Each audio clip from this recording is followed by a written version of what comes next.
How much money should you have in your emergency fund? Emergencies can strike out of nowhere. One moment you're just chilling, and the next, an unexpected expense can throw your entire budget into disarray. If this has happened to you, you're not alone. Many people face this challenge. The solution? An emergency fund. But how much should you really have in your emergency fund? Well, it's not a one-size-fits-all answer. Several factors come into play when deciding the right amount. Let's break it down. Why you need an emergency fund? An emergency fund is like your financial safety net. It's there to cover unexpected expenses, such as medical emergencies, car repairs, or sudden job loss. Having this fund helps you avoid going into debt when life throws you a curveball. How much should you save? The general rule of thumb is to save 3 to 6 months' worth of expenses. This amount provides a comfortable cushion to cover living costs if you face a financial emergency. Here's how to figure out the right amount for you.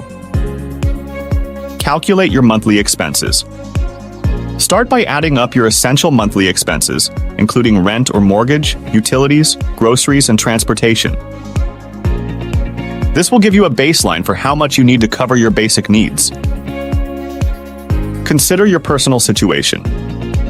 Depending on your job stability, health, and family situation, you might need more or less. For example, if you have a stable job and minimal responsibilities, you might aim for the lower end of the spectrum.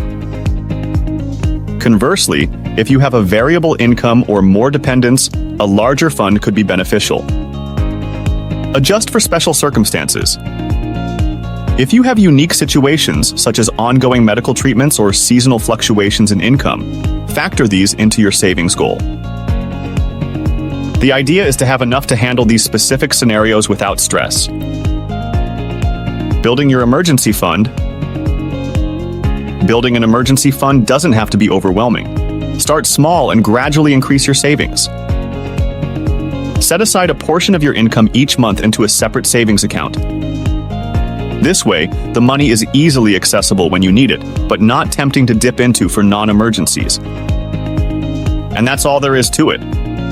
It's not that hard to start an emergency fund, but it can be incredibly useful in emergencies.